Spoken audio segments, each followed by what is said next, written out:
Hello everyone, welcome to education Varta. आप सभी का एजुकेशन वार्ता में बहुत बहुत स्वागत है। और हर बार क्लास के बाद मैं एक बात कहना चाहती हूँ, लेकिन जब क्लास ओवर हो जाती है उसके बाद फिर मुझे उसके बाद याद आता है, तो मैं इस बार पहले कह देती हूँ कि इस क्लास के डिस्क्रिप्शन बॉक्स में जो है मैंने अपने प्रीवियस वीडियोस के लिंक्स डाल रखे हैं, तो आप उससे हेल्प ले सकते हैं। अगर आपको लगता है कोई ऐसा है जो नया जुड़ा है और उसको लगता है कि इसकी प्रीवियस भी मुझे देखनी है, प्रीवियस क्लासेस अटेंड करनी है, तो आप उस डिस्क्रिप्शन बॉक्स से लिंक देख सकते हैं और पढ़ाई कर सकते हैं। और आज हमारा टॉपिक है सोशलाइजेशन।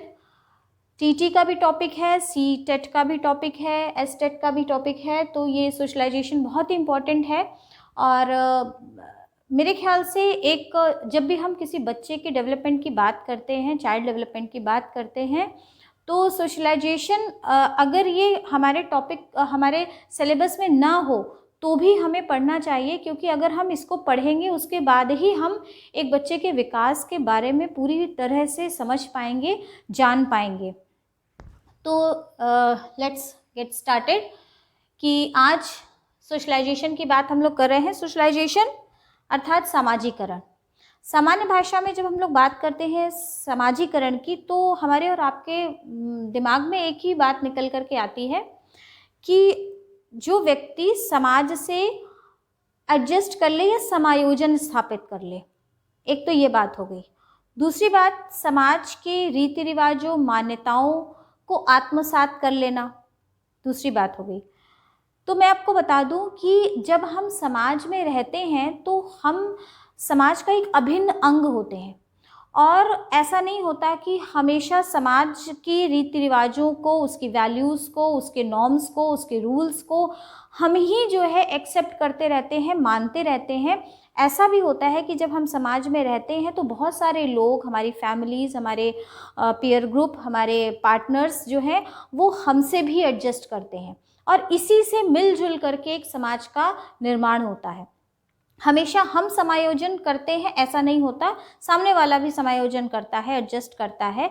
और इसी तरह से ये समाज की संरचना कह लीजिए या रूपरेखा कह लीजिए, इसी तरीके से ये चलती रहती है। तो जब भी हम समाजीकरण कहते हैं या समाजीकरण की प्रक्रिया कहते हैं, तो आप थोड़ा सा सोच करके देखिए कि यदि आपको समाज से अलग कर दिया जाए और उसके बाद आपसे आपकी आइडेंटिटी पूछी जाए, तो आप अपने आप को, अपना परिचय आप कैसे देंगे?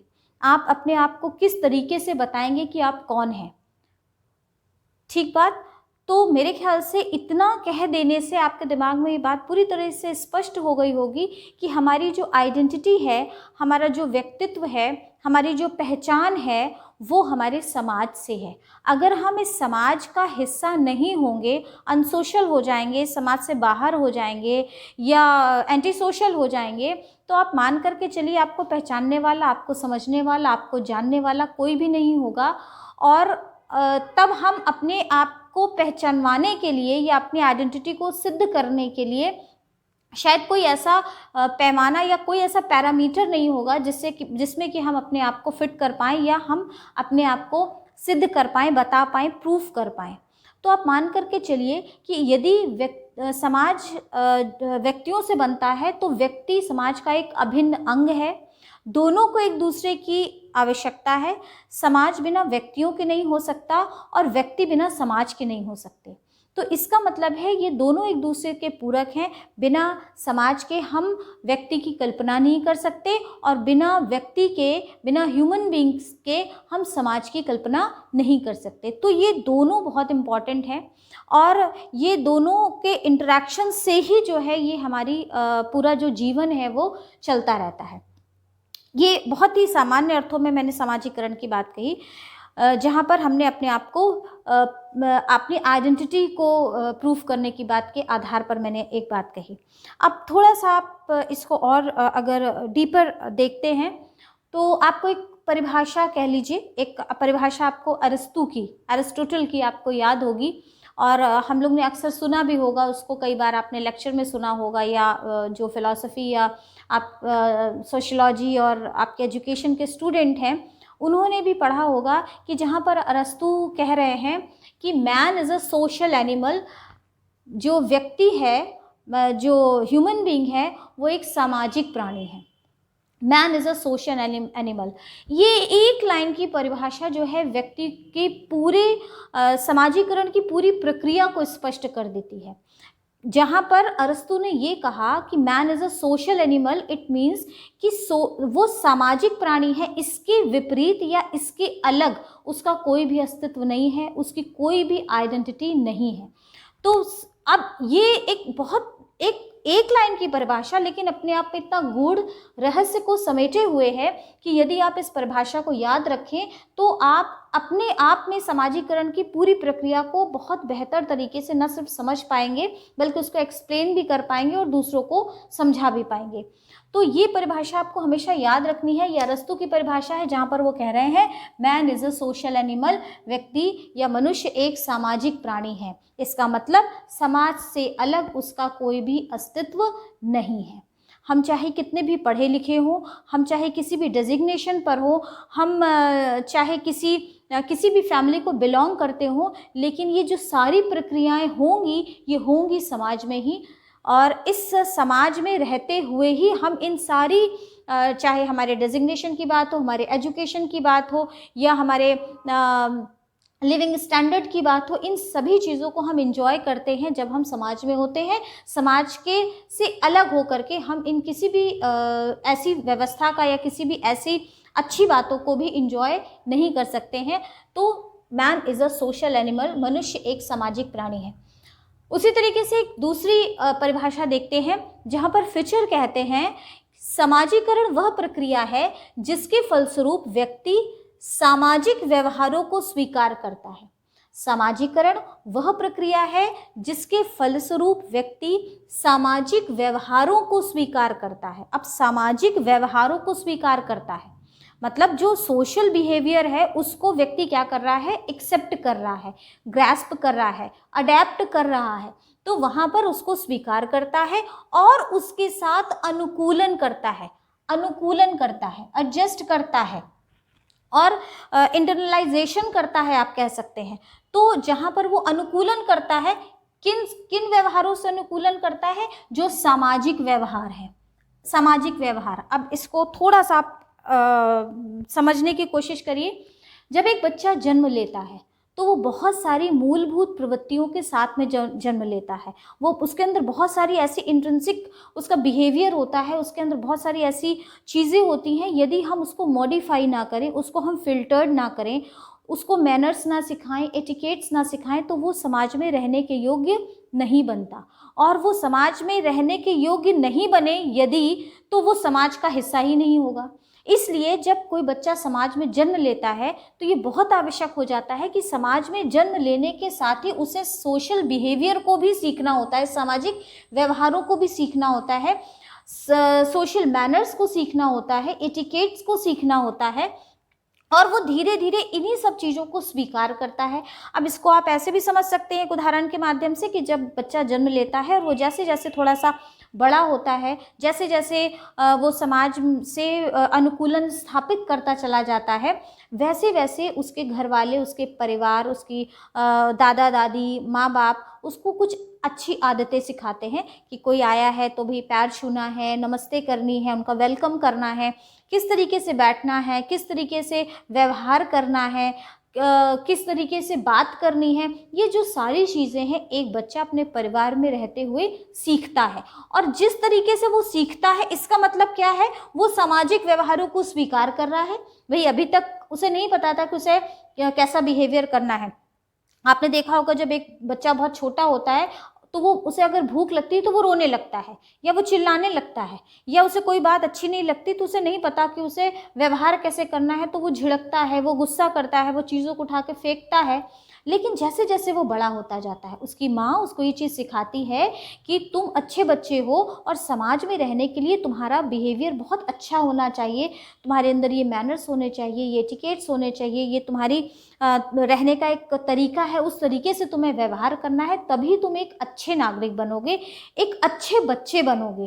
तब ये बच्चा उसका जो सॉफ्ट हार्ट है उसके मन में ये सारी चीज़ें आती हैं और धीरे धीरे वो सीखने लगता है। इसका मतलब वो उनके साथ में अनुकूलन करता है, अनुकूलन माने एडजस्ट करता है, इंटरनलाइजेशन करता है और वो उस चीज़ को मानने लगता है। फिशर की बहुत अच्छी सी परिभाषा, समाजीकरण वह प्रक्रिया है जिसके फलस्वरूप व्यक्ति सामाजिक व्यवहारों को स्वीकार करता है और उसके साथ में अनुकूलन स्थापित करता है। ये परिभाषाओं के माध्यम से क्या होता है कि हम किसी भी टर्म को बहुत अच्छे से समझ पाते हैं। इसलिए मैं हमेशा ये कोशिश करती हूँ कि जब मैं आपको कोई ऐसा टर्म समझाऊँ तो मैं कुछ परिभाषाओं के माध्यम से समझाऊँ। तो जब आप 2, 3, 4 चाहे हम एजुकेशनिस्ट की बात करें, फिलोसोफर की बात करें, साइकेट्रिस्ट की बात करें, तो जब आप इन सबको पढ़ते हैं तो आपके दिमाग में बहुत अच्छे से ये चीज़ें क्लियर होती हैं। तो समाजीकरण ये हो गई फिशर की बात। इसके बाद एक और बात करते हैं हम ऑकबर्न और निमकॉफ की। तो ऑकबर्न और निमकॉफ कहते हैं socialisation is the process in which the individual is converted into person. Individual एक एकाकी व्यक्ति, एक अकेला व्यक्ति जो है, इंडिविजुअल एक पर्सन, व्यक्ति जो है वो मानव में परिवर्तित होता है, वो मानव में परिवर्तित होता है। मतलब एक व्यक्ति जो है वो ह्यूमन बीइंग में परिवर्तित होता है, या कह लीजिए। अब यहाँ वही बात आ गई जो मैंने अभी आपको कुछ देर पहले यहाँ पर मैंने जो डिस्कस की कि जब बच्चा पैदा होता है तो वो बहुत सारी मूलभूत प्रवृत्तियों के साथ में जन्म लेता है, जो फिल्टर्ड नहीं होती, जो मॉडिफाइड नहीं होती, जो प्रॉपर दिशा की तरफ चलने वाली नहीं होती, उसको हम एज इट इज़ एक्सेप्ट नहीं कर सकते। और जब हम ऐसी किसी भी आदत को एज इट इज़ एक्सेप्ट नहीं कर सकते तो हम करते क्या हैं, हम उसको थोड़ा मॉडिफाई करते हैं, हम उसको थोड़ा फिल्टर्ड करते हैं, हम इस तरीके की आदतें, इस तरीके की वैल्यूज़, इस तरीके की नॉर्म्स उसके सामने उसको दिखाते हैं, सिखाते हैं, हम रहते हैं, जिससे बच्चा स्वतः सीखता रहता है। वो अपना सेल्फ ऑब्जर्वेशन करके भी बहुत सारी चीज़ें सीखता रहता है और वो धीरे धीरे क्या होता है कि मूलभूत प्रवृत्तियों से बाहर आ कर के वो एक जिम्मेदार नागरिक बनता है या उस प्रक्रिया से होकर के गुजरता है, जिसको हम समाजीकरण कहते हैं। तो ऑकबर्न और निमकॉफ उसी चीज़ को कहते हैं कि एक इंडिविजुअल जो है वो कन्वर्ट होता है एक पर्सन में।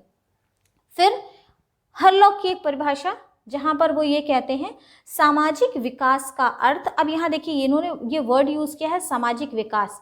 अब जहाँ पर हम सोशल डेवलपमेंट कह रहे हैं, अब यहाँ पर आप डिस्टर्ब मत होइएगा, कंफ्यूज मत होइएगा। जब भी हम समाजीकरण कहते हैं, सोशलाइजेशन कहते हैं, तो सोशलाइजेशन जो वर्ड है या जो समाजीकरण शब्द है वो सामाजिक विकास की तरफ ही बढ़ रहा है।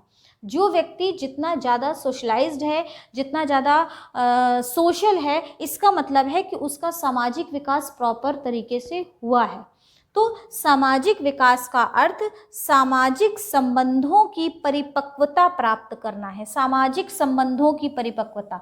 अब यहाँ पर जो हरलॉक है, इन्होंने सामाजिक संबंधों की परिपक्वता, जो सोशल रिलेशनशिप है, वो हमारे जिसको आप कहें कि समझदारी से, वो हमारे सोचने समझने के ढंग से, वो हमारी मैच्योरिटी से, ठीक है, हम कितने परिपक्व हैं। यदि हमारी सोच परिपक्व है तो हमारे रिलेशनशिप भी मैच्योरिटी की तरफ ही जाएंगे, वो एक हेल्दी रिलेशनशिप होगी।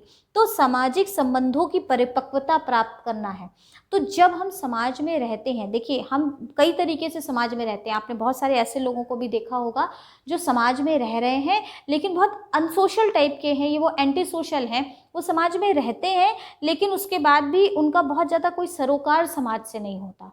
मतलब वो रहते हैं क्योंकि अब रहना उनकी मजबूरी समझ लीजिए, या एक सामान्य सी प्रक्रिया समझ लीजिए कि अगर किसी का जन्म समाज में हुआ है तो ऑब्वियसली वो समाज में रहेगा, उसका एक हिस्सा होगा, चाहते या ना चाहते हुए। लेकिन फिर भी कुछ, या तो वो लोगों को नहीं पसंद करते या लोग उन्हें नहीं पसंद करते, लेकिन वो फिर भी रहते हैं समाज में। तो लेकिन जो उनकी रिलेशनशिप होती है, जो उनकी बॉन्डिंग्स होती हैं बाकी अपनी फैमिली के प्रति और अपने नेबरहुड के लिए या अपने पीयर ग्रुप में या अपने कलीग्स में जहाँ वो वर्क करते हैं, तो ऐसी किसी भी जगह पर जहाँ पर वो होते हैं वहाँ पर वो अपनी रिलेशन, जो उनकी आपस की रिलेशनशिप है अपने पीयर ग्रुप के साथ में, अपने कलीग्स के साथ में, अपने फैमिली के साथ में, वो बहुत हेल्दी नहीं होती, वो बहुत ही स्वस्थ नहीं होती। उन्हें मनमुटाव रहता है, उनके मन में कुछ कटुता होती है, या वो बहुत प्रॉपर तरीके से एडजस्ट नहीं कर पाते। तो वही चीज़ हरलॉक ने कहा कि जो व्यक्ति जितना सोशलाइज्ड होगा, जो व्यक्ति जितना ज़्यादा, जिसका सोशल डेवलपमेंट प्रॉपर तरीके से हुआ होगा, वो क्या करेगा, वो सामाजिक संबंधों की परिपक्वता की ओर बढ़ेगा। उसके जो सोशल रिलेशनशिप है वो उतनी ही, उसकी जो बॉन्डिंग है उतनी ही बेहतर होगी, उतनी ही हेल्दी होगी। तो ये हुई सामाजिक विकास की बात, या हम कहें समाजीकरण की बात, सोशलाइजेशन की बात। अब इसको हम कुछ और तरीके से भी देखना चाहिए, तो हम लोग इसको कुछ और तरीके से भी देखेंगे। अब देखिए, जब भी हम समाजीकरण कहते हैं, आपने अगर पिछले साल के कुछ क्वेश्चंस देखे हों तो आपने अगर उसको आप थोड़ा सा ध्यान दें तो उसमें कई सारे, जब हम सोशलाइजेशन पढ़ते हैं तो और उसके जो क्वेश्चंस होते हैं उसमें कई सारे ऐसे टर्म्स आते हैं जो कि रिलेटेड होते हैं सोशलाइजेशन से, बट वो एक्चुअल में सोशलाइजेशन होते नहीं हैं। तो ऐसे ही एक दो टर्म्स को हम लोग यहाँ पर डिस्कस करेंगे, जिससे कि आपको ये पता चले कि ये सोशलाइजेशन नहीं है, मतलब यू कैन से ये इसका एक पार्ट है या उसका एक स्टेप है। ये भी आप कह सकते हैं कि उसका एक स्टेप है या उसका एक पार्ट है। तो यहाँ पर हम लोग विशेष रूप से, और हाँ, उससे भी आगे जाने से पहले एक चीज़ और मैं यहाँ पर आपको से बताना चाहती हूँ या डिस्कस करना चाहती हूँ कि जब भी हम समाजीकरण कहते हैं तो समाजीकरण होता किसका है? व्यक्ति का होता है, ह्यूमन बींग्स का होता है, बच्चे का होता है। लेकिन वो कब होता है? उसके लिए बेसिक्स जो प्लेटफॉर्म है, जो मंच है, जो हमें विशेष रूप से कुछ चीज़ें चाहिए, यदि ये चीज़ होगी तभी समाजीकरण होगा।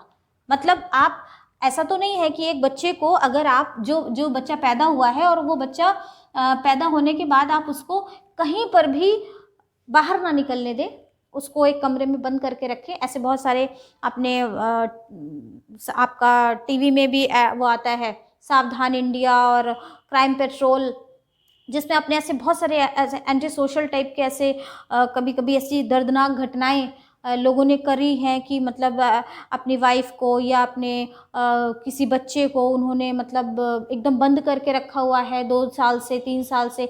और पेपर में भाई कई बार आपने इस तरीके के जो केसेस पढ़े होंगे। तो क्या होता है कि जब आप किसी भी एक अच्छे व्यक्ति को, एक जिसका दिमाग ठीक हो, वो प्रॉपर हेल्दी व्यक्ति हो, और आप उसको बिल्कुल एक कमरे में बंद कर दीजिए, मतलब पूरी बाहर की दुनिया से आप उसको पूरी तरीके से काट दीजिए, उसका कट ऑफ पूरी तरीके से, कहीं वो कोई सोशल मीडिया नहीं, कोई फ्रेंड नहीं, कोई कुछ नहीं, बस आप उसको एक कमरे में खाना दीजिए।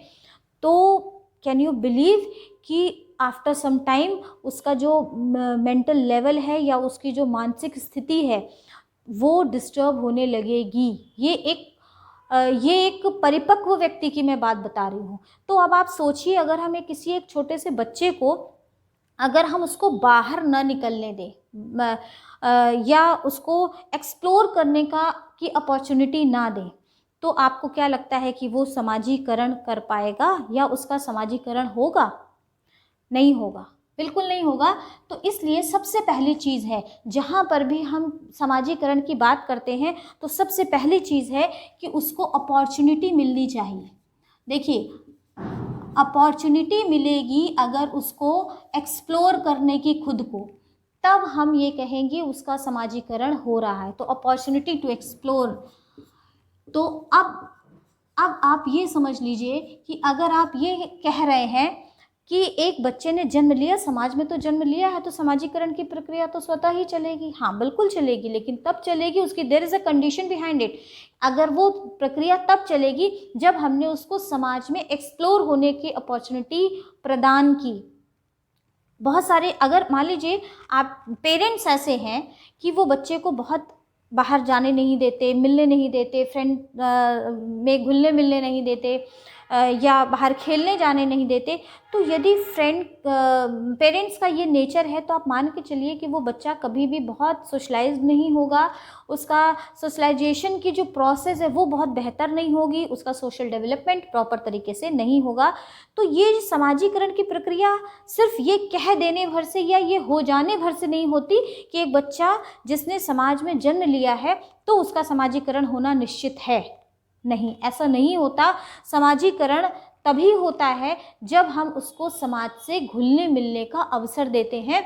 तो सबसे पहली बात है कि हम कितनी उसको अपॉर्चुनिटी देते हैं खुद को एक्सप्लोर करने की, बाहर लोगों से मिलने की, बातचीत करने की। तो ये पहला पॉइंट है जहाँ पर अपॉर्चुनिटी हम उसको देते हैं बाहर एक्सप्लोर करने की।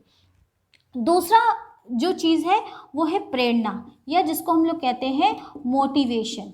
अब मोटिवेशन कैसे रोल प्ले करता है? मोटिवेशन कैसे रोल प्ले करता है? अब समाजीकरण की हम बात कर रहे हैं, आपने उसको खूब बाहर जाने को दिया, आपने कहा कि भाई जाओ, लोगों से घुलो मिलो, अपनी एक लाइफ एंजॉय करो, स्कूल जाओ, ठीक है, आपने उसको एक्सप्लोर होने का प्रॉपर अपॉर्चुनिटी दी, लेकिन उस बच्चे के अंदर मोटिवेशन नहीं है। वो बच्चे के अंदर से ये बात नहीं आ रही कि मैं बाहर जाऊं। कॉजेज़ कुछ भी हो सकते हैं, वो हो सकता है उसको कोई फिजिकल प्रॉब्लम हो, ठीक है। कई बार ऐसा भी देखने को आया है कि अगर कोई बच्चे हेल्दी फील नहीं करते तो वो बाहर कटते हैं, वो बाहर घुलना मिलना नहीं चाहते, वो खेलना नहीं चाहते, ये प्रॉब्लम भी हो सकती है। या उसकी जो मतलब ये कहें लोग उसको नेग्लेक्ट करते हैं, मतलब उस आप इसको ऐसे समझ लीजिए कि अगर कोई इसके पीछे कोई साइकोलॉजिकल प्रॉब्लम भी हो सकती है, वो नेग्लेक्ट फील करता है, इस टाइप की भी कोई चीज़ हो सकती है। कॉजेज़ इसके बहुत सारे हो सकते हैं, कुछ भी हो सकते हैं, बट उसमें मोटिवेशन है नहीं। कॉजेज़ कुछ भी हो, उसमें मोटिवेशन नहीं है, प्रेरित नहीं हो रहा है, या उसके अंदर से प्रेरणा नहीं उत्पन्न हो रही कि मुझे बाहर जाना चाहिए, मुझे लोगों से मिलना चाहिए। आपने बहुत सारे अपने आसपास ऐसे लोगों को देखा होगा कि सभी व्यक्ति देखिए एक जैसे नहीं होते, तो हम लोग अपने आसपास ऐसे बहुत सारे लोगों को देखते हैं जो कि बहुत अच्छे से बाहर घुलते मिलते नहीं हैं, बात नहीं करते हैं, या बहुत जिसको हम लोग कहें कि एक्सट्रोवर्ट नहीं है, बहुत इंट्रोवर्ट हैं, अपनी बातों को शेयर नहीं करते हैं, प्रॉब्लम्स को डिस्कस नहीं करते हैं। तो जैसे कहते हैं ना कि अगर एक अच्छा दोस्त बना लिया, जिसके आगे दिल खोल करके रख दिया, तो डॉक्टर को आपको आपके दिल को खोलने की ज़रूरत नहीं पड़ेगी। तो इसके पीछे कहने का मतलब क्या है कि भाई आपके एक जो फ्रेंड होता है या एक दोस्त होता है, वो सीधे सीधे डॉक्टर्स भी इस बात को मानते हैं कि अगर आपके पास कोई एक अच्छा ऐसा दोस्त है जिससे आप अपनी प्रॉब्लम्स को शेयर कर सकते हैं, अपनी मन की बातों को ओपनली कह सकते हैं, तो इससे अच्छी कोई भी सुख नहीं होता। और हम बहुत सारी बीमारी से, बहुत सारे स्ट्रेस से, एंग्जाइटी से ऑलरेडी बचे रहते हैं। तो दो चीज़ें होती हैं सोशलाइजेशन के लिए। पहला अपॉर्चुनिटी, उसके पास प्रॉपर अवसर होना चाहिए अपने आप को बाहर निकालने का, एक्सप्लोर करने का, लोगों से मिलने जुलने का, और प्रेरित होने का। प्रेरित वो अपने अंदर से भी होगा और घर के लोगों से भी होगा। भाई आपने उसको मना नहीं किया, लेकिन आपने कहा भी नहीं कि लोगों से बात करो। आपने उसको ना तो अपॉर्चुनिटी दी और ना तो नहीं दी, मतलब आप बिल्कुल न्यूट्रल हैं।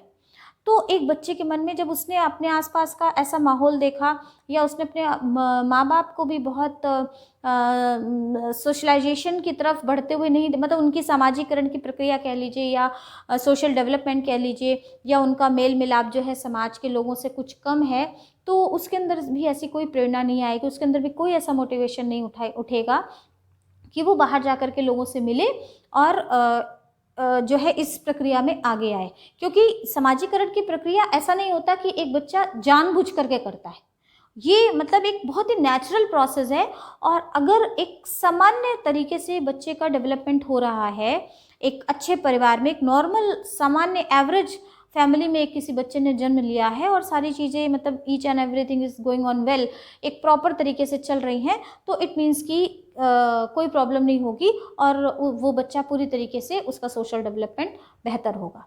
तो ये दो चीज़ हमें याद रखनी होगी कि सामाजिकरण की प्रक्रिया कब होती है या कौन सी चीज़ मिसिंग होती है तो सामाजिकरण की प्रक्रिया नहीं होती। इस तरीके के बहुत सारे छोटे छोटे क्वेश्चंस भी आप लोगों से पूछे जाते हैं। तो ये जो सारी चीज़ें हैं, मैं हमेशा अपनी क्लास में एक बात कहती हूँ कि बहुत सारी चीज़ें हमें रटनी नहीं है, बहुत सारी चीज़ें हमें किताबों से नहीं पढ़नी है। अगर हम अवेयर हैं, अगर हम थोड़े से भी जागरूक हैं अपने आसपास के वातावरण के प्रति, चीज़ों को समझते हैं, प्रॉपर एनालाइज करते हैं, तो हमारे दिमाग में बहुत सारी चीज़ें ऑटोमेटिक आ जाएंगी, समझ में आ जाएंगी। और आप जब ऑप्शन देखेंगे तब थोड़ा सा उसको एनालिटिकल वे में जज करेंगे, लॉजिक लगाएंगे अपना, तो आपको समझ में आ जाएगा कि हाँ ये क्वेश्चन क्या कहना चाह रहा है और क्या चीज़ इसमें से ठीक हो सकती है, कौन सा कोई इसमें कौन से चारों ऑप्शन में कौन सा ठीक हो सकता है। तो ये बहुत सारी चीज़ें आपके अपनी सोच पर, आपके अपने लॉजिक्स पर निर्भर करती हैं। तो हमेशा इस बात को भी ध्यान रखिएगा, क्योंकि देखिए सारी चीज़ें, कुछ टॉपिक्स इस तरीके के होते हैं, ये कोई ऐसा सिद्धांत नहीं है या कोई ऐसा पर्टिकुलर कोई ऐसी चीज़ नहीं है कि जिसकी सारी चीज़ों को कोई बता देगा और आप उसको बिल्कुल एक के बाद एक लर्न कर लेंगे, बिल्कुल मेमोराइज कर लेंगे। तो ऐसा नहीं होता। तो इसलिए थोड़ा सा अवेयर भी आपको रहना पड़ेगा। समाजीकरण की बात है और हम सब समाज का उस अभिन्न हिस्सा हैं, हम सब से ही मिल करके समाज का निर्माण हुआ है, समाज बना है। तो ये सीधी सी बात है कि जब भी कोई समाजीकरण का ऐसा कोई प्रश्न आता है तो आपको थोड़ा सा अवेयर भी होना पड़ेगा कि यदि कोई ये प्रश्न कुछ पूछ रहा है तो आप उसको अपने तरीके से कैसे एनालाइज करके आंसर दे सकते हैं। क्योंकि एजुकेशन के लिए कहा भी जाता है कि शिक्षा वही नहीं है कि जो यहाँ से आपको बता दी गई और आपने वहाँ पर ले ली या ग्रैस्प कर ली, सीख ली सारी चीज़ें, बल्कि आपको बहुत सारी चीज़ें जानने के लिए आपके मन में क्यूरियोसिटी भी हमने अगर डेवलप कर दी, सही मायने में वही शिक्षा है। तो आप कितना ज़्यादा जानने के लिए, खुद को समझने के लिए, एनालाइज करने के लिए आपकी बुद्धि कितनी तैयार हो रही है, कितना आप उसके लिए एफर्ट कर रहे हैं, तो ये सारी चीज़ें भी बहुत मायने रखती हैं, बहुत इम्पॉर्टेंट होती हैं। तो ये तो बात हो गई समाजीकरण की। अब समाजीकरण के साथ साथ एक चीज़ और आती है, कुछ ऐसे टर्म्स भी होते हैं, मैं वही बताने जा रही थी, उसके बाद फिर मुझे याद आया कि एक कुछ मिसिंग है, तो मैंने उस चीज़ को पहले बताया। तो अब एक चीज़ और आ गई, समाजीकरण के जब आप क्वेश्चन करेंगे तो उसमें कुछ वर्ड्स ऐसे भी आते हैं जो पूछे जाते हैं और आपको लगता है, जैसे एक वर्ड आता है सांस्कृतिक संक्रमण, ठीक है, सांस्कृतिक संक्रमण को जिसको हम लोग इंग्लिश में कहते हैं अकल्चराइजेशन, ठीक है। तो अकल्चराइजेशन कहते हैं या अकल्चरेशन कहते हैं। तो जो ये वर्ड्स होते हैं, या फिर एक और वर्ड अभी मैंने भी यूज़ किया था, इंटरनलाइजेशन, ठीक है, इंटरनलाइजेशन, या इसको आप कह सकते हैं समावेशन, जिसको हम लोग एडेप्टेशन कहते हैं, समावेशन कह सकते हैं। तो ये जो वर्ड्स हैं ये भी समाजीकरण से जुड़े हुए हैं, समाजीकरण नहीं है, लेकिन समाजीकरण से जुड़े हुए हैं बट समाजीकरण नहीं है। ये उसका एक स्टेप हो सकते हैं, ये उसका एक छोटा सा पार्ट हो सकते हैं, बट ये समाजीकरण नहीं है। तो एक ऐसे ही दो वर्ड्स पे हम लोग आज डिस्कस कर लेते हैं, जिसको हम लोग, पहला वर्ड जिसको हम लोग कहते हैं इंटरनलाइजेशन या समावेशन या एडेप्टेशन। देखिए सीधा सा मतलब है कि जो भी चीज़ें समाज में मिलती हैं, हमें समाज में मिलता क्या है, हमें समाज से मिलते हैं नॉर्म्स, ठीक है, हमें समाज से मिलते हैं रूल्स, ठीक, हमें समाज से मिलता है कल्चर, ठीक, और हमें समाज से मिलती है वैल्यूज़। तो जहाँ पर भी हमें नॉर्म्स मिल रहे हैं, रूल्स, कल्चर, वैल्यूज़, तो ये जो सारी चीज़ें हमें समाज से मिल रही हैं, इन सारी चीज़ों को हमेशा ऐसा नहीं होता कि बस ये चीज़ें मेरे सामने आई और हमने उसको बिल्कुल एज इट इज़ एक्सेप्ट कर लिया। तो हम कभी कभी कुछ चीज़ों को में सहयोग नहीं भी स्थापित कर पाते हैं, या हम ये कहते हैं कि हम इन चीज़ों को पूरी तरीके से एज इट इज़ नहीं मान पाते। तो लेकिन ज़्यादातर हम क्या करते हैं, जब भी हम समाजीकरण की बात करते हैं तो ज़्यादातर हम क्या करते हैं, या क्या होता है कि हम जो चीज़ें सीखते, जो चीज़ें हमारे सामने आती जाती हैं या घटित होती जाती हैं, इन सारी चीज़ों को हम क्या करते हैं, समावेशित करते जाते हैं, एक्सेप्ट करते जाते हैं, खुद में समाहित करते जाते हैं। इसी को हम लोग कहते हैं इंटरनलाइजेशन, ठीक। तो जब हम किसी चीज़ों को समाहित, मतलब कोई किसी ने बताया भाई ये रीति रिवाज है हमारे घर के, तो हम उसमें कोई बट नहीं करते। अगर हमारे परिवार में कोई परंपरा चली आ रही है, वर्षों से पुरानी परंपरा कोई चली आ रही है, तो हम उसको एकदम कभी मना नहीं करते, हाँ ठीक है, जो है सब ठीक है। तो ये बहुत सारी चीज़ों को हम जो है समाहित करते रहते हैं खुद में, इसको हम लोग बोलते हैं हिंदी में समावेशन। लेकिन ये जो समावेशन है ये समाजीकरण नहीं है, ये समाजीकरण नहीं है, ये समाजीकरण का एक हिस्सा हो सकता है, ये समाजीकरण का एक छोटा सा पार्ट हो सकता है, ये समाजीकरण की प्रक्रिया में बढ़ने वाला एक कदम हो सकता है, लेकिन ये समाजीकरण नहीं हो सकता। ठीक, तो आप इस चीज़ को ध्यान रखिएगा कि जब कोई क्वेश्चन आया और उस क्वेश्चन में क्या चीज़ पूछने का प्रयास किया गया है। मैं कोशिश कर रही हूँ कि आपको जितने जो क्वेश्चंस हैं उसको भी मैं पीडीएफ बना करके आपको दूँ और उसको आप थोड़ा सा रिवाइज करिए और कोशिश करिए कि देखिए आप क्या कर पा रहे हैं उसमें से। तो वो समावेशन है, वो समाजीकरण नहीं है, लेकिन ये समावेशन ही समाजीकरण की दिशा में बढ़ता हुआ एक कदम है। हम जब समावेशित होंगे, समझेंगे, चीज़ों को अपने में समाहित करेंगे, उसके बाद ही हम समाजीकरण की तरफ बढ़ेंगे। तो एक ये बात हुई। दूसरी बात हुई आपकी संस्कृति संक्रमण की, जिसको हम लोग कहते हैं अकल्चरेशन। अकल्चरेशन जो होता है संस्कृति संक्रमण या सांस्कृतिक संक्रमण, इसका सीधा सा मतलब होता है कि जब हम पर संस्कृति ग्रहण, मतलब किसी दूसरे कल्चर को हम अडेप्ट करते हैं, जब किसी दूसरे कल्चर को हम मानने लगते हैं, तब हम लोग कहते हैं पर संस्कृतिकरण। किसी दूसरे संस्कृति को या किसी दूसरे कल्चर को मानने लगना।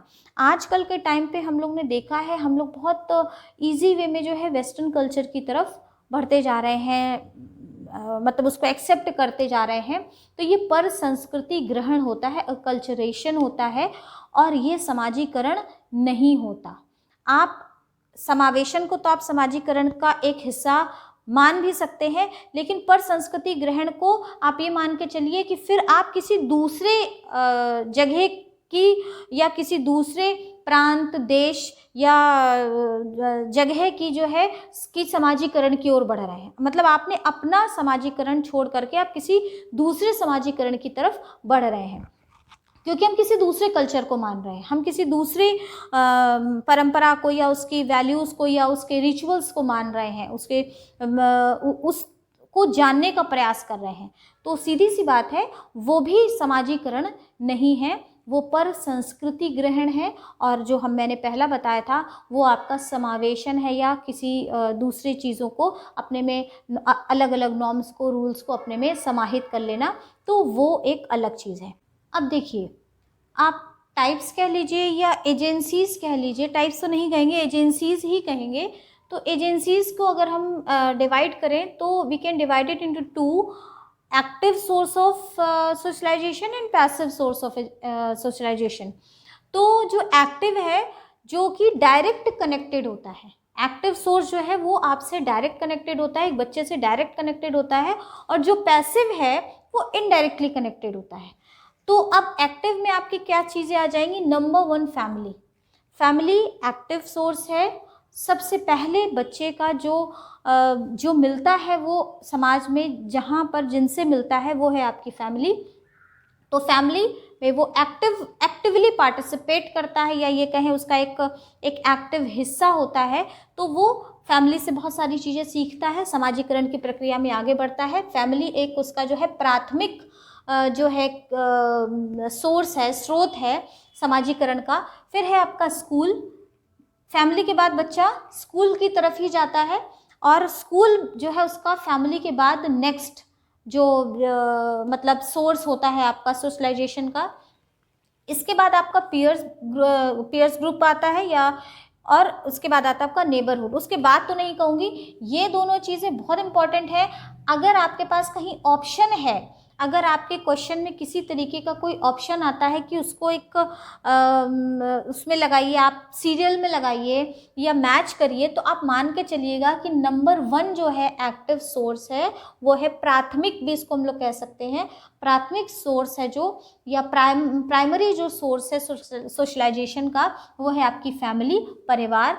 दूसरा है आपका विद्यालय, ठीक। और तीसरा या चौथा कह लीजिए, ये ऊपर नीचे हो सकते हैं, ये है आपका समूह जिसको हम लोग कहते हैं, जहाँ पर बच्चे अपने ग्रुप के साथ में, अपने फ्रेंड के साथ में खेलते हैं, तो ये समूह हो गया उनका।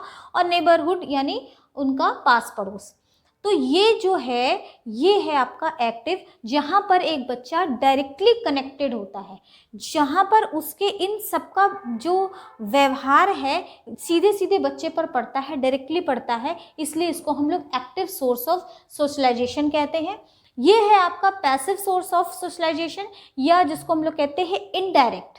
अब इनडायरेक्ट कैसे, कि बच्चा बुक पढ़ रहा है या लाइब्रेरी गया हुआ है। फिर सोशल मीडिया या फिल्म्स, लगभग एक ही चीज़ है। तो आप सोशल मीडिया पे हम बहुत सारी चीज़ें देखते हैं, बहुत सारे ऐसे स्टेशंस हैं, बहुत सारे ऐसे चैनल्स हैं जिससे प्रभाव तो पड़ता है, लेकिन दीज मोड्स आर पैसिव। मतलब ये जो है ऐसा नहीं है ये आपसे या बच्चे से डायरेक्टली कनेक्टेड होते हैं। फिल्म्स हैं, सभी लोग देखते हैं, सोशल मीडिया के बहुत सारे जो चैनल्स हैं वो सभी लोग देखते हैं, वो किसी पर्टिकुलर एक व्यक्ति से डायरेक्टली कनेक्टेड नहीं होते। उसी तरीके से बुक्स हैं, लाइब्रेरी है, बच्चे जाते हैं वो कुछ भी उठा करके पढ़ते हैं, तो बुक्स पर कोई इस तरीके का इम्पैक्ट नहीं पड़ता।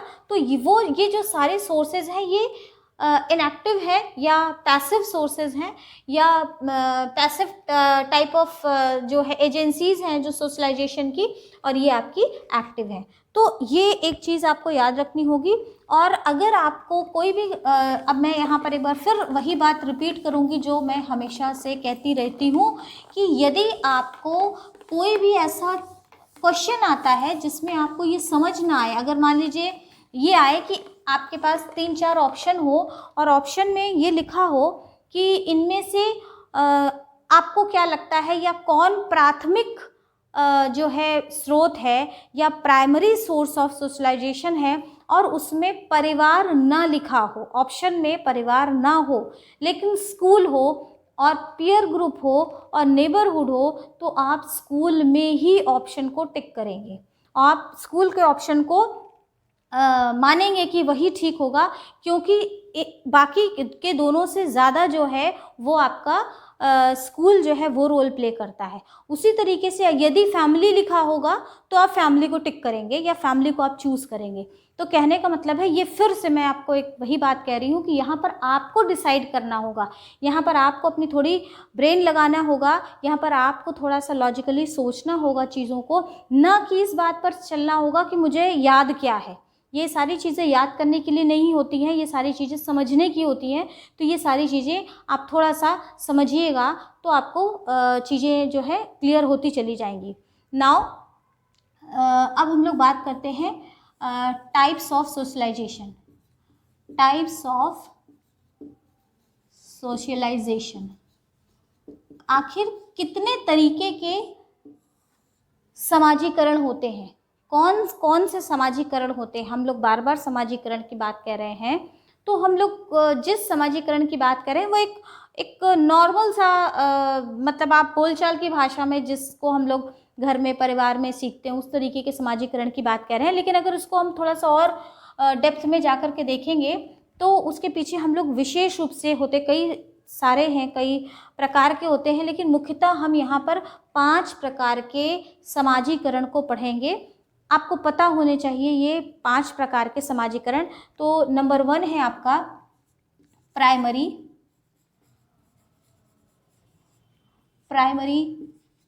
सोशलाइजेशन। Primary socialisation. दूसरा है आपका सेकेंडरी सोशलाइजेशन।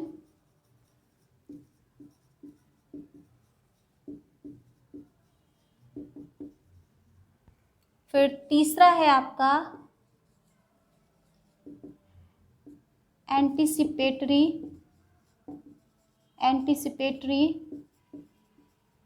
सोशलाइजेशन।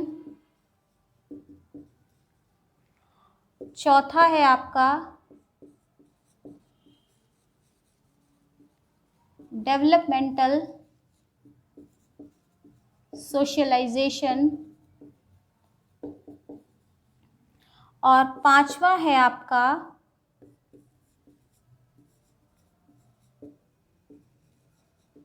रीसोशलाइजेशन। ये 5 टाइप्स के सोशलाइजेशन होते हैं या ये 5 प्रकार के समाजीकरण होता है।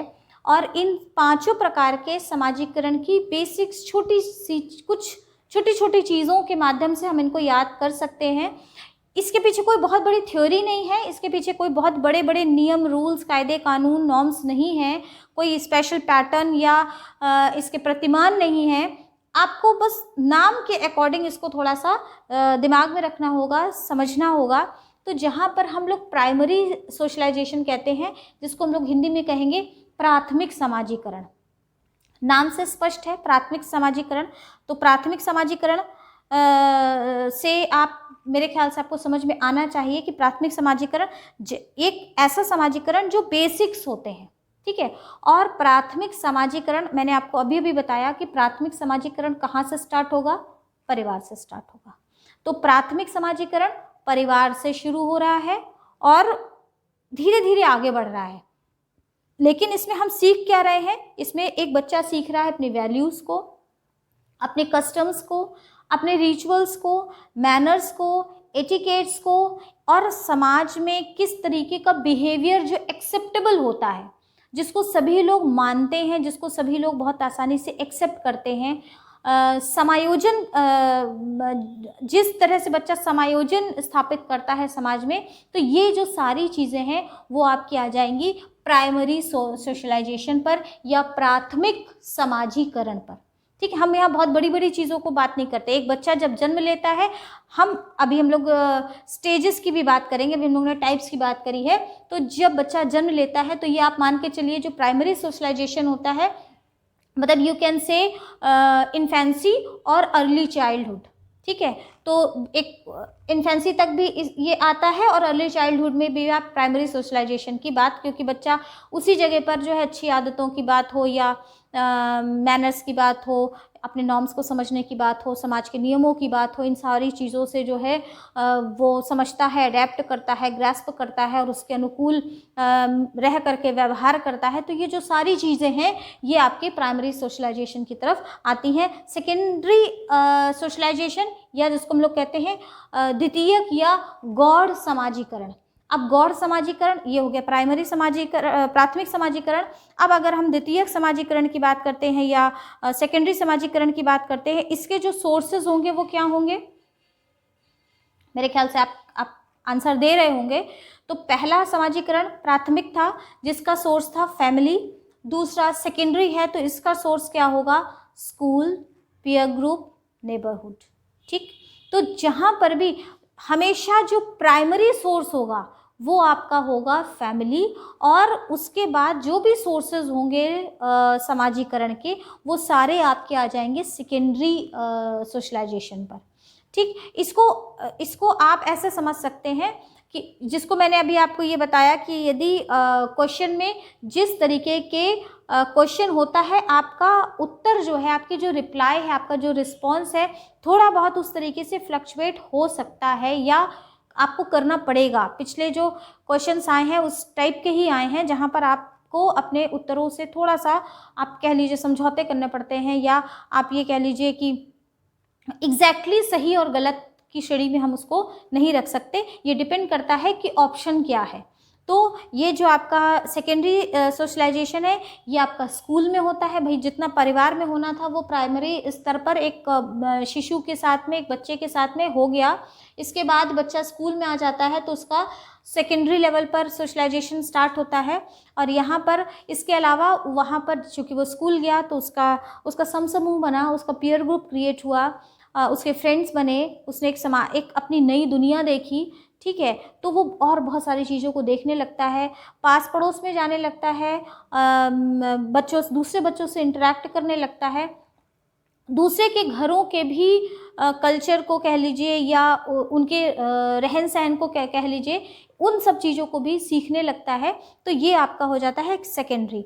फिर आता है आपका एंटिसिपेटरी सोशलाइजेशन, या हम लोग कहते हैं प्रत्याशित समाजीकरण। जो प्रत्याशित समाजीकरण है इसको आप ऐसे समझ सकते हैं कि जैसे अगर अब आप थोड़ा सा बैक चले जाइए, अपने स्कूल की दुनिया में चले जाइए। तो स्कूल की दुनिया में आपने देखा होगा कि हमेशा ऐसा नहीं होता है कि आपका जो अपना ग्रुप होगा, आप ही के जैसा कोई और ग्रुप्स भी आपके स्कूल में होंगे। वो स्कूल हो सकता है, कॉलेज हो सकता है, कहीं कुछ भी हो सकता है। तो आपने देखा होगा कि यदि आपके स्कूल में आपका अपना एक भाई, आपका 8, 10, 15 लोगों का अगर एक ग्रुप है, तो आप देखते होंगे कि एक दूसरा ग्रुप भी है, ठीक है। और जो दूसरे ग्रुप का जो व्यवहार है या जो दूसरे ग्रुप के जो लोग हैं, उनकी कुछ अपनी अलग विशेषताएं होंगी और आपके अपने ग्रुप की कुछ अलग विशेषताएं होंगी, ठीक है। लेकिन आपका मन है कि आप उस ग्रुप में जाएं, मतलब अब यहाँ दोनों बातें हैं। मे बी आपका कोई ग्रुप ना हो लेकिन आप उस ग्रुप में जाना चाहते हैं, या आपका अपना ग्रुप है लेकिन आपको वो ग्रुप ज़्यादा अट्रैक्ट कर रहा है। कोई भी सिचुएशन कुछ भी हो सकती है और ये मैटर नहीं करती है, लेकिन आप उस किसी और दूसरे पर्टिकुलर ग्रुप में आप जाना चाहते हैं, ठीक है। तो आप क्या करते हैं कि आप एंटिसिपेट करते हैं, आप कोशिश करते हैं कि जो मेरा व्यवहार है वो उस ग्रुप के लोगों के जैसा हो। सपोज इसको मैं एक उदाहरण के माध्यम से बताना चाहूँगी कि मान लीजिए कुछ गर्ल्स का एक समूह है, एक ग्रुप है स्कूल में, और वो उस ग्रुप में जितनी भी गर्ल्स हैं वो हाईली फैशनेबल हैं सपोज, ठीक है। तो वो अगर हाईली फैशनेबल है और एक लड़की उनको देखती है और वो सोचती है कि इसमें तो सब बहुत अच्छी अच्छी ड्रेसेस पहनते हैं और बिल्कुल जो नया फैशन है बिल्कुल वो सभी इसको कैरी करते हैं, तो मैं इस ग्रुप में जाना चाहती हूँ। तो वो क्या करेगी कि वो उसका जो अपना बिहेवियर होगा वो पूरी तरीके से उसको चेंज करके अपने व्यवहार में वो परिवर्तन कर लेगी, और वो भी ऐसा कोशिश करेगी कि मैं भी उसी तरीके से फैशन कपड़े या मेरी जो ज्वेलरी है या जो भी मैं पहन रही हूँ उसमें भी उसी तरीके की चीज़ें हों, जिसकी कारण मैं उस नेक्स्ट ग्रुप में, जो दूसरा ग्रुप है जो मुझे अट्रैक्ट कर रहा है, उसमें मैं एंटिसिपेट कर पाऊँ या एंटर कर पाऊँ।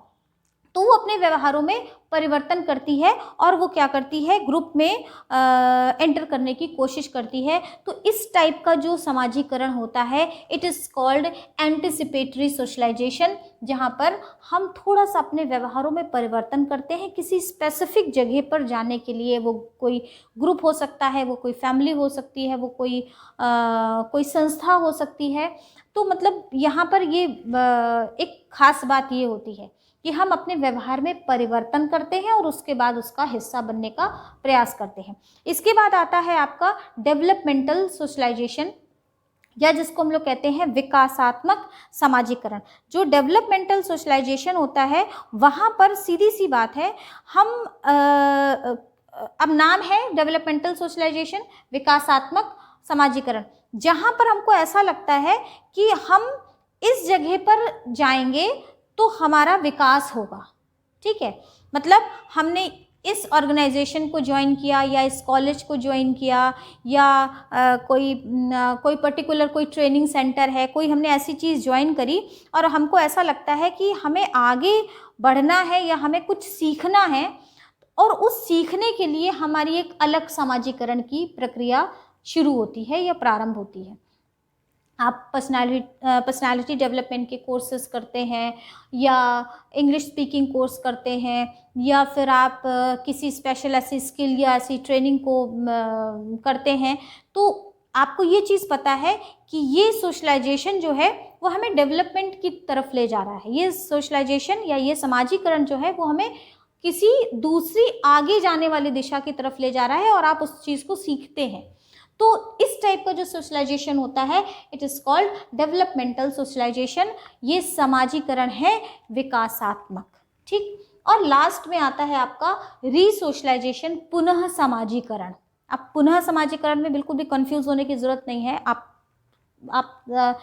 सारी चीज़ें आपको याद आ जाएंगी, थोड़ा सा लिटिल बिट डिफरेंस है सभी में।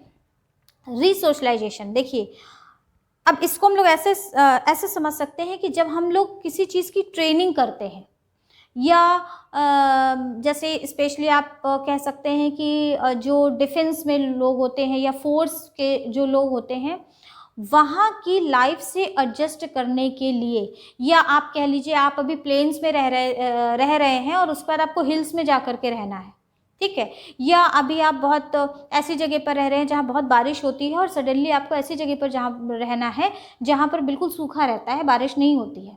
तो ऐसी बिल्कुल विपरीत परिस्थितियों में जब आपको जा कर के रहना होता है तो आप क्या करते हैं, वहाँ पर आप रीसोशलाइज्ड होते हैं, रीसोशलाइजेशन की तरफ बढ़ते हैं, आप पुनः समाजीकरण करते हैं। मतलब आप जहाँ पर रह रहे हैं वहाँ बहुत कंफर्टेबल है, आपका व्यवहार, सारी चीज़ें आप सीख चुके हैं, सारी चीज़ें आपको पता है, लेकिन सडनली आप वहाँ से उठ करके किसी दूसरी कंट्री में गए, किसी दूसरे प्रांत में गए, या किसी दूसरे बिल्कुल ऐसी जगह पर गए जहाँ पर आपका अपना जो सोशलाइजेशन था, थोड़ा सा आपको उस पर वर्क करने की ज़रूरत पड़ेगी, आपको नए सिरे से उसको सीखने की ज़रूरत पड़ेगी। तो इसको हम लोग कहते हैं रीसोशलाइजेशन या पुनः समाजीकरण। तो these are the types of socialization: primary, secondary, anticipatory, developmental and resocialization. तो ये 5 प्रकार होते हैं, हिंदी में भी समझ लेते हैं: प्राथमिक, द्वितीयक या गौड़, प्रत्याशित, विकासात्मक और पुनः समाजीकरण। ठीक, तो ये जो नाम है, इन नामों पर थोड़ा सा ध्यान रखेंगे तो आपको ये सारी चीज़ें ऑटोमेटिकली याद हो जाएंगी और आप कुछ भी गलत नहीं करेंगे। मैं हमेशा एक बात कहती रहती हूँ कि अगर आपने बहुत ध्यान से क्लासेस अटेंड करी, मेरी ही नहीं किसी की भी, यदि आपने क्लासेस अटेंड करी, एक पढ़ाने वाले व्यक्ति को अगर आपने ठीक से सुना, तो आप ये मान करके चलिए कि कितने भी बड़े सिद्धांत हों, अगर आप सिद्धांतों को या केमिस्ट्री के रूल्स को या किसी फॉर्मूला को हटा दीजिए, तो जो कॉन्सेप्चुअल जो चीज़ें होती हैं, ये सारी चीज़ें अगर आप बहुत अच्छे से पढ़ रहे हैं, समझ रहे हैं, तो आपको याद करने की, रटने की ज़रूरत नहीं है। ये सारी चीज़ें एज इट इज़ आपको रिकॉल आप करेंगे, आपको याद आ जाएंगी और आपको आपकी मेमोरी में आ जाएंगी और ये सारी चीज़ें आप उसको वहाँ पर अप्लाई भी कर लेंगे। तो बी कॉन्फिडेंट, इस बात के लिए बहुत कॉन्फिडेंट भी रहा करिए, क्योंकि कई बार ऐसा भी होता है कि हमें बहुत सारी चीज़ें आती हैं, बट हम उसको ऐसा नहीं सोच पाते कि ये हम इसको अप्लाई कर पाएंगे या हम पूरी तरीके से ठीक ही हैं। तो इसलिए अपने ऊपर भरोसा रखते हुए, अपने ऊपर कॉन्फिडेंस रखते हुए, बहुत पॉजिटिवली, बहुत ऑप्टिमिस्टिकली जो है आप आगे बढ़ें और आप ये सोचें कि आपको आता है। हमें कोई चीज़ आती है, उसके बाद अगर हम ये सोचते हैं कि हमें नहीं आती है या हमारा आत्मविश्वास बहुत डाउन होता है, तो आप ये मान के चलिए कि आगे बढ़ने वाली आधी जो जंग है वो आप वैसे ही हार जाते हैं। तो थोड़ा सा भरोसा भी रखिए खुद पर। इसके बाद हम लोग बात करते हैं स्टेजेस की। तो स्टेजेस की बात करने के लिए अब आप एक बार फिर से वो आप, मेरे ख्याल से आपको याद होगा, जहाँ पर हम लोगों ने चाइल्ड डेवलपमेंट के स्टेजेस को डिस्कस किया था। नंबर 1 इन्फेंसी, ठीक, infancy. Number 2 early childhood. Number 3 late childhood. Number 4 आपका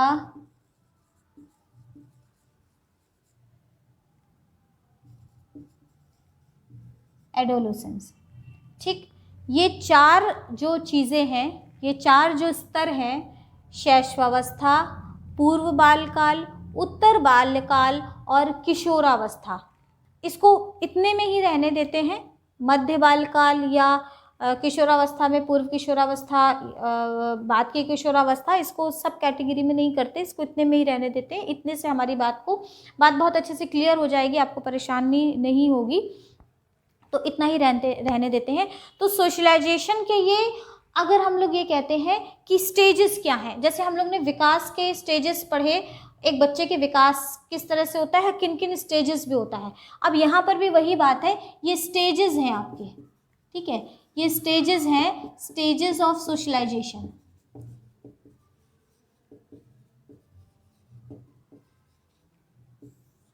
ये स्टेजेस है सोशलाइजेशन की। अब एक बच्चा शैशवावस्था में, जन्म से 2 वर्ष, हम सभी जानते हैं जन्म से 2 वर्ष की बात होती है शैशवावस्था की। बस इतना कंप्लीट करती हूँ, फिर हम लोग नेक्स्ट क्लास में मिलेंगे। तो जन्म से 2 वर्ष, अब जन्म से 2 वर्ष में क्या समाजीकरण होगा? आपको क्या लगता है कि जन्म से 2 वर्ष क्या समाजीकरण हो सकता है? क्या होता है या बिल्कुल नहीं होता? बिल्कुल होता है, समाजीकरण बिल्कुल होता है। ये प्लेटफॉर्म होता है, ये जो समय है ये प्लेटफॉर्म होता है, ये पूरे समाज जो उसे आगे बढ़ना है, जिस समाज में उसे आगे बढ़ना है, ये उसे प्लेटफॉर्म देता है। ये हिस्सा उसको प्लेटफॉर्म देता है, एक मंच देता है, एक बेस देता है। जैसे मकान बनता है, उसकी नींव होती है, उसी तरीके से हमारे समाजीकरण की प्रक्रिया का ये आधार होता है। ठीक है, अब होता क्या है इसमें? अब इसमें कोई बच्चा 2 साल की उम्र तक जो है बच्चा कोई बहुत बड़े बड़े मैनर्स या अपने रिचुअल्स या रीति रिवाज तो नहीं सीख पाता, लेकिन उसकी प्रक्रिया प्रारंभ यहीं से हो जाती है। एक बात और दिमाग में आ रही है, शायद मैंने आपको अभी क्लास में बताई नहीं, ये भी अपने दिमाग में रख लीजिएगा। समाजीकरण की जो प्रक्रिया होती है वो जन्म के बाद प्रारंभ होती है। समाजीकरण की जो अधिगम है वो पहले से प्रारंभ हो जाता है, सीखना जो है पहले से, जन्म लेने से पूर्व प्रारंभ हो जाता है। ठीक है, लेकिन जो समाजीकरण की प्रक्रिया है, जो सोशलाइजेशन का जो प्रोसेस है, वो हमारा स्टार्ट होता है जब बच्चा एक जन्म ले लेता है उसके बाद। क्यों? क्योंकि जब वो जन्म लेता है उसके बाद ही समाज में आता है। जब समाज में आता है उसके बाद उसकी समाजीकरण की प्रक्रिया प्रारंभ होती है। बहुत ही सिंपल सी बात है, लेकिन अगर आपसे किसी ने ऐसे पूछ दिया तो आप एकदम से ये सोचने लगे कि अच्छा हाँ पहले से होने लगता है बाद में होने लगता है, तो आप कंफ्यूज हो जाएंगे। तो डोंट थिंक लाइक दैट, आप थोड़ा सा अपना दिमाग लगाइएगा। समाजीकरण की प्रक्रिया समाज में ही होगी, तो समाज में तब होगी जब बच्चा जन्म ले लेगा। जन्म लेने के बाद मृत्यु तक समाजीकरण की प्रक्रिया चलती रहती है, जिस प्रकार से शिक्षा चलती रहती है। तो शिक्षा स्टार्ट हो जाती है जन्म से पहले से भी, उसके पहले भी सीखना बच्चा शुरू कर देता है माँ के गर्भ से ही, लेकिन और मृत्यु तक सीखता रहता है। लेकिन जो सोशलाइजेशन का प्रोसेस होता है, समाजीकरण का जो प्रोसेस होता है, वो शुरू होता है बच्चे के जन्म लेने के बाद, जब वो समाज में आ जाता है। तो शैशवावस्था में बच्चा जन्म से 2 वर्ष तक क्या चीज़ें सीखेगा? वो अपनी माँ को और घर के अन्य लोगों को पहचानना सीखेगा, वो अपनी आइडेंटिटी को फील करना सीखेगा, या अपनी आइडेंटिटी को खुद आइडेंटिफाई करेगा, थोड़ा पहचानेगा, अपने अस्तित्व को पहचानेगा। वो ये पहचानेगा कि मैं किसकी गोद में हूँ, वो ये पहचानेगा कि मेरे आसपास कौन लोग हैं, वो ये भी पहचानेगा कि मेरे घर के कौन लोग हैं और मेरे घर के बाहर के कौन लोग हैं। वो ये भी समझिएगा कि लोग कैसा व्यवहार करते हैं। 2 साल का बच्चा है, बहुत सारी चीज़ें वो इमिटेट करता है, नकल करता है, और इमिटेशन के माध्यम से ही वो समाजीकरण की प्रक्रिया का, हम कहें कि यदि ये शुरुआत है तो भी गलत नहीं होगा। तो बहुत सारी जो इमिटेशन की जो प्रोसेस होती है वो उसके माध्यम से भी बहुत सारी चीज़ें सीखना शुरू करता है। मतलब यू कैन से कि मतलब यहाँ से वो सीखना या लोगों से मिलना, किसी की गोद में जाना, खुश होना, अपनी ना बात को कहना तो नहीं कहूँगी, लेकिन फिर भी दूसरों तक पहुँचाना तो लगभग सीख ही लेता है। अगर वो गुस्सा कर रहा है या क्रोध कर रहा है, चीज़ों को उठा करके फेंक रहा है, या किसी दूसरे के पास जा कर के रो रहा है, इट मीन्स कि उसके अंदर इन भावों को प्रदर्शित करने की क्षमता, कैपेसिटी जो है उसके अंदर ये डेवलप होने लगती है। तो ये है आपका समाजीकरण का, इन्फेंसी का जो स्टेज है, या शैशवावस्था का जो स्तर है। उसके बाद आता है आपका अर्ली चाइल्डहुड। अर्ली चाइल्डहुड सामान्यतः हम लोग कहते हैं 2 से 6 वर्ष का जो समय होता है। अब इसमें क्या होता है, यहाँ ये जो है एक तरीके से स्कूल एज होती है। यहाँ से बच्चे का स्कूल में एडमिशन होता है, वो स्कूल जाने लगता है या स्कूल की तैयारी में होता है। तो ये इस एज को हम लोग बोलते हैं प्ले एज। ये भी क्वेश्चन बहुत बार पूछा जाता है, प्ले एज क्या है? देखिए 2 वर्ष तक तो बच्चा घर में है, वो घर के बाहर खेलने नहीं जाता, ठीक है। उसका कोई पीयर ग्रुप भी नहीं होता, वो ज़्यादा से ज़्यादा वो सिंपल अपने टॉयज से खेलता है, घर में खेलता है, बाहर नहीं जा रहा। लेकिन जो अर्ली चाइल्डहुड है, अर्ली चाइल्डहुड में क्या होता है कि बच्चा घर से बाहर जाने लगता है, उसका स्कूल में एडमिशन होता है। अब यहाँ पर अर्ली इन्फेंसी के बाद अर्ली चाइल्डहुड में वो स्कूल भी जाने लगा, उसका पीयर ग्रुप भी बन गया, वो नेबर्स में के घरों में जाता है, पड़ोस में अपने घर जाता है, वहाँ पर भी खेलता है, नई चीज़ों को वो सीखता है, समझने लगता है, दूसरे के विचारों में ज़रूरी नहीं है कि उसकी सहमति हो। वो कई बार ऐसा भी होता है वो अपोज़ करता है चीज़ों को, उसके माता पिता या किसी ने उसको कोई चीज़ कही तो ज़रूरी नहीं है वो एज़ इट इज़ उसको मान ले, वो अपोज़ भी करता है। वो कहता है नहीं ये चीज़ मुझे पसंद नहीं है। या आपने बहुत नॉर्मल सी बात है, बहुत सामान्य सी कॉमन सी बात है कि बच्चे कहते हैं मैं ये नहीं खाऊँगा, ठीक। अब भैया माँ जो है दूसरी चीज़ बनाने लगती हैं कि भाई ये नहीं खाओगे तो ये खा लो। तो ये जो भावना है, ये जो आदतें हैं, ये अर्ली चाइल्डहुड में डेवलप होती हैं, जहाँ पर उसकी पसंद और नापसंद भी जो है क्रिएट हो जाती है। उसे पता होता है कि मुझे ये चीज़ अच्छी लग रही है या ये चीज़ अच्छी नहीं लग रही है। पहनने ओढ़ने से संबंधित भी कि मुझे ये पहनना है, ये कलर पहनना है, इस तरीके से रहना है। थोड़ी थोड़ी सी जो अर्लियर जो चीज़ें हैं वो डेवलप होती है। इसमें थोड़ा सा जेंडर का भी प्रभाव पड़ता है। जो गर्ल्स होती हैं वो थोड़ा अधिक जल्दी मैच्योर होने लगती हैं, चीज़ों को जल्दी समझने लगती हैं। और मतलब आप ये कहें कि उनका जो ड्रेसिंग सेंस होता है या उनके जो बिहेवियर होते हैं वो ज़्यादा जल्दी मैच्योर होते हैं। तो इस पे थोड़ा बहुत प्रभाव पड़ता है, बट इट डज़न्ट मैटर। ये हमारे इसको प्रभावित बिल्कुल नहीं करता। सोशलाइजेशन जो अर्ली चाइल्डहुड पर होता है वो इसी तरीके का होता है। जिसको याद रखने की बात क्या है कि ये जो है प्ले एज होती है, और प्ले एज के साथ साथ यहाँ पर एक और ख़ास बात होती है सेक्स रिकॉग्निशन की। अर्ली चाइल्डहुड में बच्चा धीरे धीरे ये पहचानने लगता है कि कि ये अपोजिट सेक्स है, ये दूसरा है, लेकिन इसका उसके खेल पे कोई प्रभाव नहीं पड़ता। वो ग्रुप बनाते हैं, खेलते हैं, ये इसका कोई प्रभाव नहीं पड़ता कि वो बॉय है और गर्ल है तो बॉय है तो गर्ल के साथ नहीं खेलेगी, गर्ल है तो बॉय के साथ नहीं खेलेंगे, ऐसा कुछ नहीं होता। लेकिन हाँ, वो रिकॉग्नाइज़ करते हैं, वो ये समझ जाते हैं कि जो इनका फिज़िकल अपीयरेंस है वो मेरे से अलग है। तो ये सारी चीज़ें होती हैं, बट इसका ये एक सामान्य सी प्रोसेस होती है और ये भी समाजीकरण का एक हिस्सा होता है। फास्टेस्ट ग्रोथ होती है सोशलाइजेशन की। मतलब अगर आपसे किसी ने ये पूछा कि सबसे तीव्र समाजीकरण कहाँ होता है, तो सबसे तीव्र समाजीकरण जो है वो आपका अर्ली चाइल्डहुड में होता है।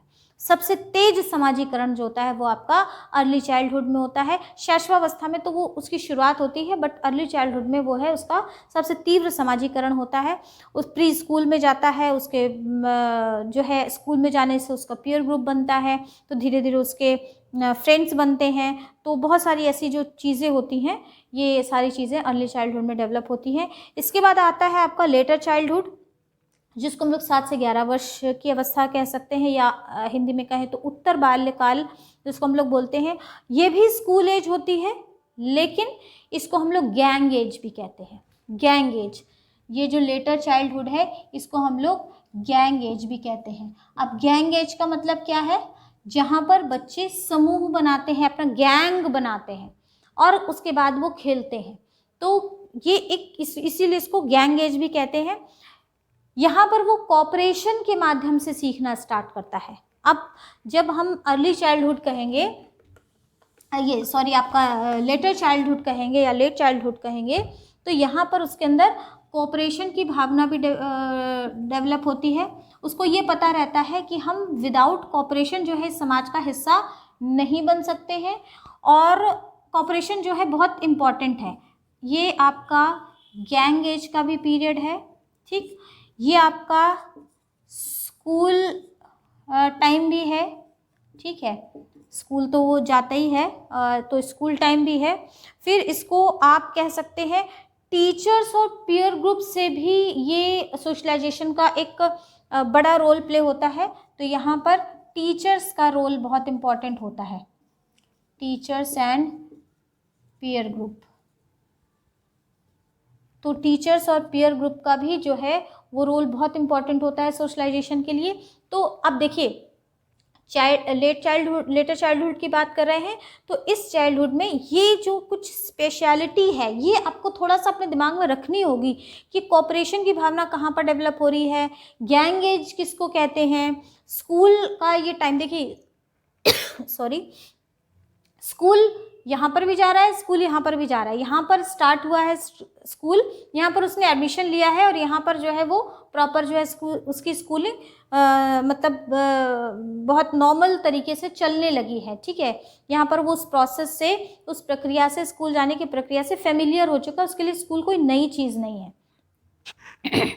तो ये जो सारी चीज़ें हैं वो लेटर चाइल्डहुड में है। और एक चीज़ और, यहाँ पर वो अपनी वैल्यूज़ और रूल्स को भी पहचानने लगता है। वो फैमिली के हों, वो स्कूल के रूल्स हों, वो समाज के, आस पड़ोस के, अपने घर की पुरानी परंपराएं हैं, इन सारी चीज़ों को वो यहाँ पर पहचानने लगता है। क्योंकि जब उसके घर में कोई रिचुअल अप्लाई किया जाता, मनाया जाता है, तो वो उसके क्वेश्चंस, उसके मन की जो जिज्ञासाएं होती हैं वो अपने घर में पूछता है और वो जानने की कोशिश करता है। तो ये जो सारी चीज़ें हैं वो यहाँ पर अप्लाई करते हैं। और इसके बाद जो आपका आता है एडोलेसेंस। तो एडोलेसेंस में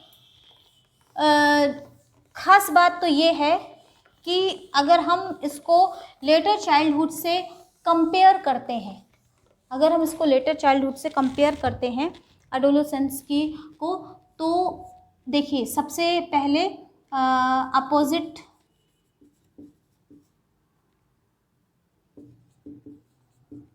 अपोजिट सेक्स के प्रति जो है उनका एक अट्रैक्शन होता है अपोजिट सेक्स में। क्योंकि अब मैंने आपको बताया कि जहाँ पर भी हम लोग चाइल्डहुड की बात करें तो चाइल्डहुड में वो आराम से खेलते हैं, लेकिन उनका इससे कोई लेना देना नहीं होता कि वो गर्ल है या बॉय है, वो आपस में खेलते हैं। लेकिन यहाँ पर क्या है, वो अट्रैक्शन स्टार्ट हो चुका होता है, तो अपोजिट सेक्स के प्रति इनका अट्रैक्शन हो चुका होता है या हो रहा होता है। तो ये एक समाजीकरण का ही एक हिस्सा है, ठीक है। जहाँ पर वो अट्रैक्शन हो रहा है तो ये एक समाजीकरण का हिस्सा है। तो ये एक विशेष बात है इसकी। स्टेनले हॉल का यहाँ पर कथन बहुत इम्पॉर्टेंट है, आपको पता होना चाहिए, जहाँ पर वो कहते हैं कि किशोरावस्था भयंकर तनाव और तूफान का काल है, ठीक है। मतलब ये एक ऐसा समय है जो कि अगर हम इसको देखें तो जहाँ पर बच्चे, ना तो वो बच्चा है और ना तो वो बड़ा है या यंग है, ठीक है। तो ये बीच का काल है। ये जो बीच का काल होता है ये स्टेनले हॉल इसके लिए कहते हैं कि ये बहुत ही तनाव, संघर्ष और तूफान का समय है। एक समय में एडोलेसेंस के टाइम पे बच्चे के अंदर तमाम सारे विचार, बहुत सारे विचार एक साथ चल रहे होते हैं, जहाँ पर उसको हर बार ये लगता है कि मैं ठीक हूँ। और यदि वो स्वयं ठीक नहीं है तो उसको दूसरी बात किसकी ठीक लगती है, अपने पीयर ग्रुप की बात ठीक लगती है या फिर अपने फ्रेंड्स की बात ठीक लगती है, लेकिन उसको अपनी फैमिली की बात बिल्कुल ठीक नहीं लगती है। ये इसकी एक खास बात होती है। तो जो समाजीकरण की प्रक्रिया है, यहाँ पर सबसे ज़्यादा जो उसके ऊपर एडोलेसेंस पे प्रभाव पड़ता है वो पड़ता है उसके पीयर ग्रुप का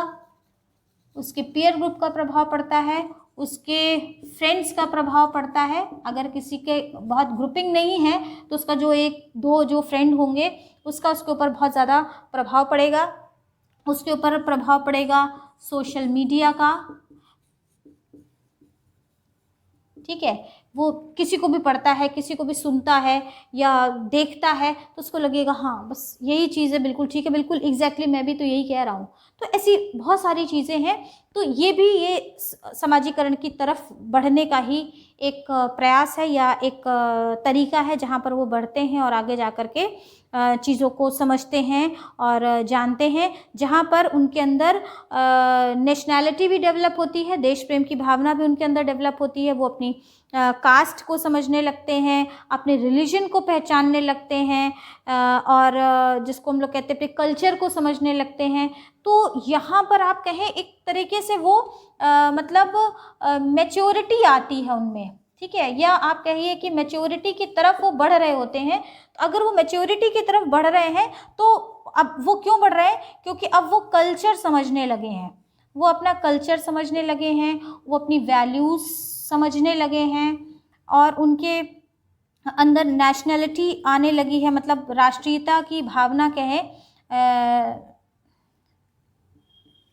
तो राष्ट्रीयता की भावना कहें तो उनके अंदर नेशनलिटी का जो गुण है, पैट्रियटिज्म जो उनके अंदर उत्पन्न हो, देश प्रेम की भावना उनके अंदर उत्पन्न होने लगी। तो ये बहुत सारी चीज़ें, अपने धर्म को वो समझने लगे हैं।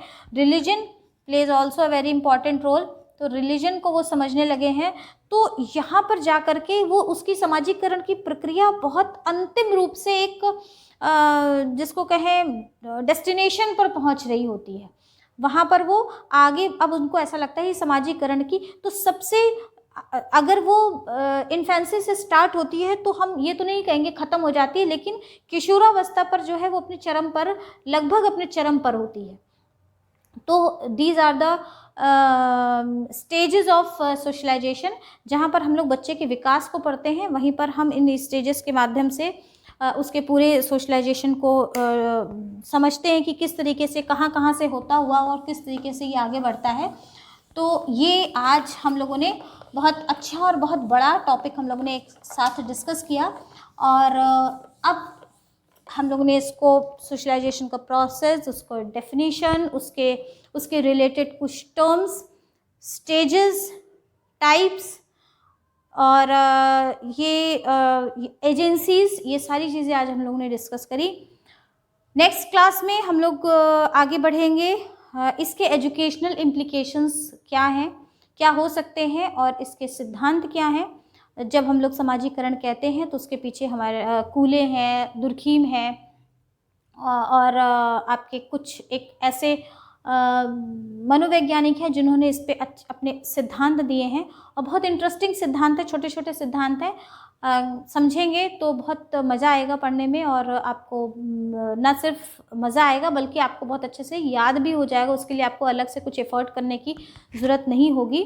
और आज मुझे याद है जो मैंने बात पहले कही थी कि डिस्क्रिप्शन बॉक्स में आपका टेलीग्राम का भी एक लिंक है जहाँ पर आप डायरेक्ट मुझसे कनेक्ट हो सकते हैं। आपकी जो क्वेरीज़ हैं वो भी आप मैं सारी चीज़ें वहाँ पर पहले बताती रहती हूँ, तो उससे भी आप कनेक्ट हो सकते हैं। और कोई भी इन्फॉर्मेशन है तो मैं उस पर आपको दे दूँगी। आपकी कोई भी आप कुछ पूछना चाहते हैं या आपको ऐसा लगता है कि ये चीज़ आपकी क्लियर नहीं हुई है तो फ्री टू आस्क और फ्री टू सजेस्ट ऑल्सो। आप सजेस्ट करिए, आप बताइए कि क्या चीज़ें आपको और समझनी है या सुननी है। मैंने कोशिश करती हूँ कि आपकी सभी तरीके की क्वेरीज़ को जो आपके सीटेट और टीटी से रिलेटेड है उन सभी को सॉल्व कर पाऊँ। अपना विश्वास और अपना सहयोग बनाए रखिए जिस तरीके से आप लगातार बनाए हुए हैं। तो आज के लिए बस इतना ही। Thanks for watching. Bye bye.